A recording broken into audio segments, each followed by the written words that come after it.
এই বাংলাদেশ বিচ্ছিন্ন আন্তর্জাতিক গণমাধ্যমে মোটামুটি কিছু খবর প্রচারিত হচ্ছে এবং পররাষ্ট্রমন্ত্রী দুদিন আগেই বলছিলেন যে কোনো কোনো আন্তর্জাতিক গণমাধ্যমে রং বা ডিস্টর্টেড রিপোর্ট প্রচারিত হচ্ছে এবং তিনি রোববারে ফরেন ডিপ্লোম্যাট যারা বাংলাদেশে আছেন অ্যাম্বাসাডার এবং হাই কমিশনার তাদের ডেকে ব্রিফ করেছেন এবং সেখানে সাংবাদিকরা ছিলেন না, তাদেরকে ঢুকতে দেওয়া হয়নি, বাট ভেতরের ডিপ্লোম্যাটরা কী কী কথাবার্তা বলেছেন তারও কিছু খবরাখবর আমরা বাইরে পেয়েছি। সব মিলিয়ে বহির্বিশ্বের কে আসলে বাংলাদেশ আসলে এই ঘটনা প্রবাহ কী বার্তা দিচ্ছে এবং সেটার ক্রিয়া প্রতিক্রিয়া কী হতে পারে, আপনারা কি মনে করেন সেটা আমি শুনতে চাইব। Mister Ruhin Hasan Prince. আমি এই ব্যাপারে একটা ছোট্ট মন্তব্য করেই শেষ করি। আমি এই কথাটা একটু বারবার রিপিট করতে হচ্ছে যে আপনি দেখেন যে ক্ষমতার দম্ভ মানুষকে যদি এরকম একটা জায়গায় নিয়ে যায় এবং স্বৈরাচারী আচরণকেও আরও বেশি ছড়িয়ে যায়, তখন ক্ষমতায় থাকার জন্যে কি কি টুলস ব্যবহার করতে হয় এটা অতীতের দেখবেন যে আমলারা এটা ভালো বোঝে এবং কতগুলো বয়ান তারা নানাভাবে নিয়ে যায়, কিন্তু এটা কোনো গ্রহণযোগ্যতা পায় না। আপনি ডিপ্লোম্যাটদের কাছে যে যতই কথা বলেন, যতই অন্যান্য চেহারাটা সামনে আনেন, এটা কে না বুঝবে যে ছাত্রদের এই আন্দোলন যথাসময়ে এর স্বীকৃতি না দেওয়ার কারণেই এই সংকট থেকে, এর থেকে অন্য কোনো নতুন মেসেজ সরকার যতই চেষ্টা করুক আনতে পারবে বলে আমাদের কাছে মনে হয় না। বরঞ্চ ওইখানে অনেক এনার্জি নষ্ট না করেই আমি বলবো বর্তমান সংকটের সমাধান খোঁজা দরকার। এটা গেলে 1 নম্বর কথা। 2 নম্বর কথা, এটা মনে রাখা দরকার, এখানে অনেক অভিজ্ঞতার কথা বলে আমি সময়ের জন্য যাচ্ছি না। আপনার এইখানে অনেক দিন ধরে আমরা বলে আসছি দুর্বৃত্তায়িত রাজনীতি ক্ষমতার দম্ভ এমন করে তোলে যেখানে মাসুদ কামাল ভাই বারবার জনগণ গণতন্ত্রের কথা বলছেন, ওইটা আর কিন্তু থাকে না।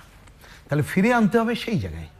আপনি দেখেন আজকে যদি আপনি মনে করেন যে আচ্ছা ঠিক আছে এখন পরিস্থিতি নর্মাল হোক, আমি বিশ্ববিদ্যালয়গুলো মুগুলো খুলে দিলাম, কিন্তু আপনি বলেন তো এই বিশ্ববিদ্যালয় স্কুল কলেজগুলোতে যে ধরনের প্রতিহিংসার প্রতিষ্ঠান গড়ে উঠছে, আপনি কি দ্রুততার সমাধান করতে পারবেন?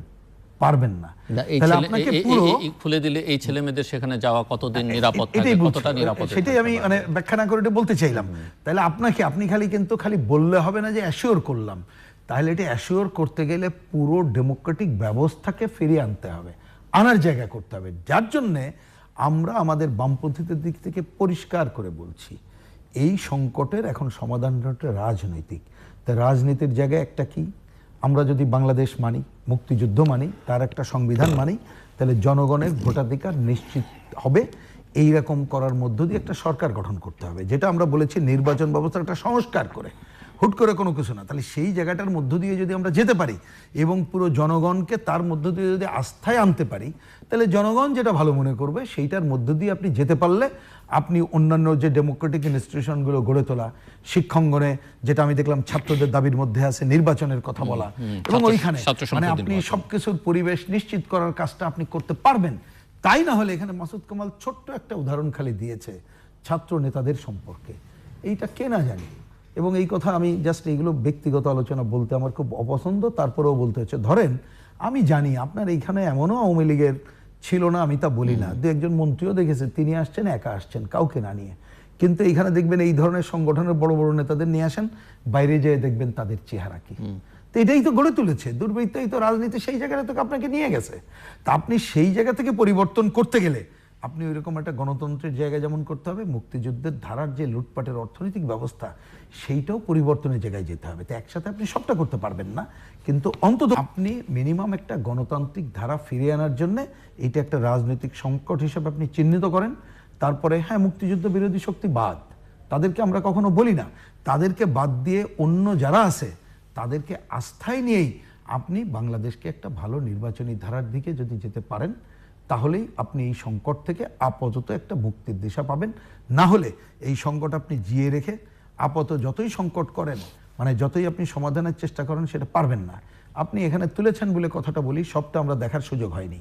আমাদের আইন শৃঙ্খলা বাহিনী, আমি আগেই বলেছি যে প্রথম দিকে আন্দোলনে দেখলাম এইখানে তারা ভালো ভূমিকাই পালন করেছে, কিন্তু তারা অনেকে কথায় কথায় রাজনীতিবিদদের মধ্যে কথা বলেন। আপনি আবার সেনাপ্রধানের কথা বলেছেন, আমি শুনি নাই, তিনি এই আলোচনা আসে নাই। তো সেটাই তো হওয়া উচিত যে আইন শৃঙ্খলা রক্ষাকারের করার যাদের দায়িত্ব তারা সেই কাজটা করবে, রাজনীতিবিদরা রাজনীতির কথা বলুক। তাহলে সেই জায়গা থেকে আপনি যদি এই জায়গায় পার্থক্যগুলো না করেন, তাহলে সংকট কিন্তু আরও বেশি ঘনীভূত হয় এবং এইখানে রাজনীতি বাদ দিয়ে অরাজনৈতিক পথে সমাধান অনেকে খুঁজবে, এবং অরাজনৈতিক পথে সমাধান খোঁজা মানে আপনি দীর্ঘদিনের জন্য একটা অগণতান্ত্রিক ধারার মধ্যে পড়ে যাবেন। আমরা এটা কামনা করি না। সুতরাং বর্তমান সংকটের সমাধান চাই। এই যে হত্যাযজ্ঞ সংগঠিত হলো তার যথাযথ আমরা বিচার করা হোক সেটা চাই। একই সাথে এই ঘটনার রাজনৈতিক সমাধানের জন্য সরকারকে ক্ষমতা থেকে সরে দাঁড়িয়েই জনগণকে আস্থায় নিয়ে একটা নির্বাচনী ব্যবস্থা সংস্কার করে একটা ভালো নির্বাচনের দিনে আগানো দরকার বলে মনে করি। এবং তার জন্যই আপনাদের যে ক্ষমতার যে নানা রাজনৈতিক দল সহ অন্যান্য বিভিন্ন যারা এখানে আছে তাদের সাথে কথাবার্তা বলেই এই ধারায় অগ্রসর হওয়ার কোনো বিকল্প আছে বলে আমরা অন্ততপক্ষে মনে করছি না। মিস্টার মাসুদ কামাল,